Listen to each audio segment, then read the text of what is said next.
Olá, bom dia. Vamos fazer a análise aos principais índices americanos, começando pelo Nasdaq, que na semana passada tinha deixado a indicação de curto prazo, com tendencialmente ascendente, mas com uma eventual possibilidade de neutralidade. Na semana passada estávamos aqui nesta vela, tinha inclusive referido aqui a possibilidade de este gap de exaustão, este gap poder ser de exaustão e isso enfraquecer o movimento. Para já então, temos então o Nasdaq a fazer aqui uma lateralização de curto prazo e já no que diz respeito ao médio e longo prazo, continua a não haver nada a dizer, obviamente, continua sem haver qualquer sinal de fraqueza evidente, por isso, para já, no médio e longo prazo, mantenho-me bastante otimista no Nasdaq. Já no que diz respeito ao curto prazo, ainda aqui ao Nasdaq, ele acabou por fazer aqui um Head and Shoulders Stop e ativou um mini Head and Shoulders Stop, proporcionou ainda assim uma negociação conveniente e acabou por atingir aqui o seu target, mas a verdade é que pouco depois de atingir o seu target, acabou por gerar um rally ascendente e esse rally ascendente tem vindo a ser suportado por uma linha de tendência ascendente que acaba por deixar aqui um pouco na dúvida se nós estamos ou não perante uma inversão de tendência, porque apesar do Head and Shoulders Stop ser indicativo de uma tendência ascendente, de uma inversão da tendência ascendente, repare-se que esta força ascendente acaba por ser bastante marcada e por isso para já não há grandes evidências de que iremos continuar este movimento descendente. Aguardaria então pela quebra em baixa desta linha de tendência ascendente, se para já, e estamos a aproximar-nos perigosamente aqui da zona do Head and Shoulders, se este movimento, estamos perante a zona de resistência neste momento,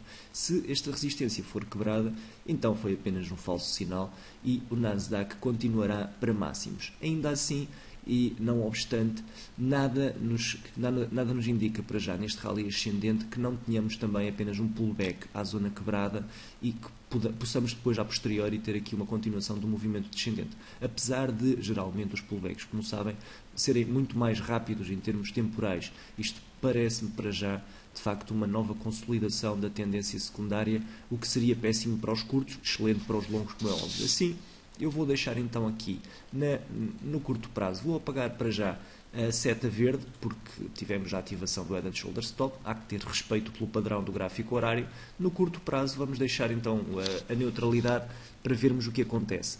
É de ressalvar também que estamos aqui estamos na época natalícia e normalmente os índices fazem sempre o chamado rally de Natal. Vamos ver se este ano volta a acontecer, nem sempre acontece, como é óbvio, mas isso daria ainda mais força ao título. Já no que diz respeito ao S&P 500, no médio e longo prazo também nada a dizer, tendência ascendente bastante marcada, sem grandes sinais de hesitação. No curto prazo eu tinha deixado aqui uma seta de neutralidade porque no curto prazo o S&P já tinha ativado aqui um padrão de inversão de tendência. Inclusive tivemos aqui um rally descendente e ao termos aqui, já na semana passada, a ativação deste movimento, inclusive com um gap down, poderíamos ter aqui grandes problemas no S&P. O que é que aconteceu então? Eu, inclusive, acabei por negociar aqui o padrão. Como estava a negociar contra a tendência, acabei por fechar metade da posição na projeção e acabei por fechar a restante metade da posição na inversão do padrão, ou seja, acabei por fechar na prática toda a posição na projeção. A verdade é que tivemos aqui uma inversão rápida de tendência com a quebra em alta desta resistência que entretanto se formou e isso levou o índice novamente para máximos. Estamos nós novamente acima do padrão de Head and Shoulders. No Nasdaq eu receio que aconteça exatamente a mesma coisa. No S&P foi um pouco mais óbvia essa intenção e essa tensão e acabou por se dar um rally ascendente. Repare-se ainda assim que há aqui uma franca volatilidade. Mesmo depois de termos tido aqui a continuação do movimento ascendente, tivemos aqui logo abaixo a penetração deste mínimo relativo, que acaba por ser um sinal de franca volatilidade intraday e que poderá significar que o S&P não vai prolongar o seu movimento ascendente durante muito mais tempo, mas também, se me perguntarem, não acredito que vá entrar numa fase descendente.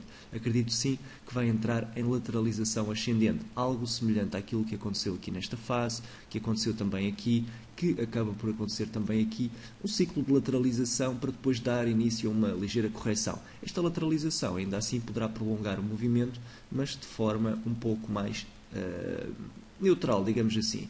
Vai prolongando ligeiramente, mas de uma forma muito menos agressiva do que tem vindo a acontecer até aqui no que ao movimento ascendente diz respeito. Para já, então, no curto prazo, vou ter que juntar aqui à seta de lateralização, à seta de dúvida, uma seta de lateralização de ascendente, ou seja, acreditarei então que durante a próxima semana o S&P poderá vir aqui a fazer um caminho de lateralização ascendente. Não acredito para já que exista a correção, até porque se fosse para existir a correção, em princípio o padrão de inversão não seria quebrado em alta. Vamos aguardar então pela próxima semana para vermos o que é que acontece em relação ao S&P.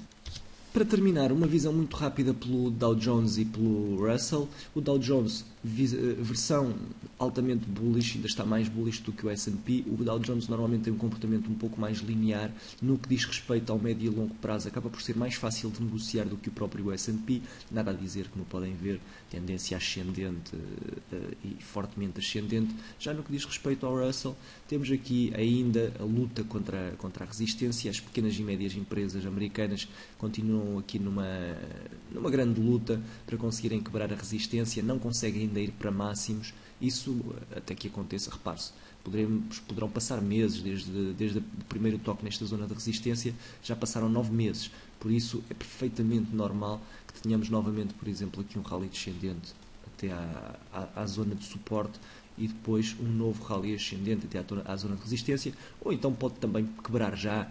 Enfim, vamos continuando a acompanhar aqui o Russell mais como um indicador do que propriamente como um índice para negociar, porque é um índice que não é fácil de negociar, tem uma grande oscilação, para quem gosta de tendências lineares, para os trend followers, acaba por ser um índice mais difícil de negociar. Para uma ótica de regulação e para uma ótica de acompanhamento e de tentativa de predição do comportamento dos índices de maior volume, aí sim o Russell pode ser interessante. Vamos acompanhar para já este pequeno suporte e vamos ver se ele se aguenta. A não aguentar, podemos ter aqui um padrão de inversão de tendência de curto prazo, curto e médio prazo, poderia levar então o Russell até mínimos novamente. Bem, em relação à América é tudo então por esta semana. Muito obrigado e um bom fim de semana.